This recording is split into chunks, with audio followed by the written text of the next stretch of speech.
சகலவித கட்டுகளையும் உடைக்கும் விபூதி. விபூதியை நெற்றியில் இட்டு வந்தால் உடல் கட்டு, குலதெய்வ கட்டு அனைத்திலிருந்து விடுபடலாம். கட்டை எப்படி உடைப்பது என்று தெரிந்து கொள்வதற்கு முன்பு இந்த உடல்கட்டு, குலதெய்வ கட்டு என்றால் என்ன என்பதை முதலில் நாம் தெரிந்து கொள்ள வேண்டும். மாந்திரி ரீதியாக சில பேர் தங்களுடைய எதிரிகளுக்கு கெட்ட சக்திகளை ஏவிவிட்டு கெடுதல் செய்ய வேண்டும் என்பதற்காக எதிரொலியின் வீட்டில் இருக்கும் குலதெய்வத்தை கட்டி வைத்து இருப்பார்கள். குலதெய்வத்திற்கு மந்திர ரீதியாக கட்டை போட்டுவிட்டால் கஷ்டம் வரும் நேரத்தில் குலதெய்வம் அந்த குடும்பத்திற்கு உதவி செய்ய முடியாது என்பதற்காக செய்யக்கூட சூழ்ச்சி இது. இதை முறியடிக்க என்ன செய்யலாம்? அடுத்தபடியாக சில பேர் உடல் கட்டு இருக்கும் மனிதர்களிடையே உடம்பிற்கு அருகில் நேர்மறை ஆற்றல் நெருங்க முடியாதபடி போடக்கூட கட்டை உடல் கட்டு என்று சொல்வார்கள்.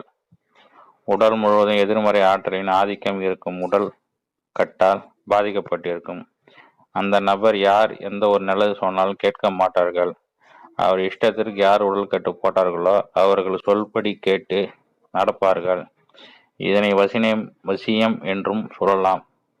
உங்களுக்கு இது போன்ற பாதிப்புகள் இருந்தாலும் ஆன்மீக ரீதியாக இந்த பரிகார முறையை செய்யலாம். இது தவிர கண் திஷ்டி, பில்லி, சூனியம், ஏவல் போன்ற எதிர்மறை ஆற்றல்கள் கோளாறு இருந்தாலும் இந்த பரிகாரத்தை செய்து பலன் அடையலாம். எவ்வளவு பெரிய கட்டுகளையும் உடைக்கக்கூடிய சக்தி முருகப்பெருமானின் வேலுக்கு உள்ளது. எவ்வளவு துன்பத்தில் இருந்து மனிதர்களை காக்கக்கூடிய சக்தி வாய்ந்த ஆயுதம் வேல். ஆறுமுகனுக்கு சொந்தமான வேல் வழிபாடை தான் இன்னும் நாம் தெரிந்து கொள்ளப் போகின்றோம். ஆறுமுகனை இந்த முறைப்படி வழிபட்டால் அனைத்து கட்டுகளும் உடைந்து நீங்கள் பாதுகாப்பற்றத்திற்குள் வந்து விடுவீர்கள். உங்களை காக்கக்கூடிய அந்த விபூதியை எப்படி முறைப்படி உருவேற்றுவது? சுத்தமான விபூதியை வாங்கி வந்து ஒரு சிறிய டப்பாவில் போட்டு வைத்துக் கொள்ளுங்கள். அந்த டப்பாவை மூடி போடாமல் திறந்தபடி பூஜை அறையில் வைத்து விடுங்கள். பூஜை அறையில் முருகப்பெருமானின் திருவுருவப்படத்திற்கு அலங்காரம் செய்து கொள்ள வேண்டும். பூஜை அறையில் தீபம் ஒன்றை ஏற்றி வைத்து பூஜை அறையில் ஒரு விரிப்பில் நீங்கள் அமர்ந்து கொள்ளுங்கள். உங்களுடைய கையில் விபூதி இருக்கட்டும். இடது உள்ளங்கையில் விபூதியை வைத்து கொண்டு வலது உள்ளங்கையில் விபூதிக்கு மேலே வைத்து மூடி இந்த மந்திரத்தை 27 முறை உச்சரிக்க வேண்டும். உங்களுக்காக முருகப்பெருமானின் சக்தி வாய்ந்த மந்திரம் இதோ.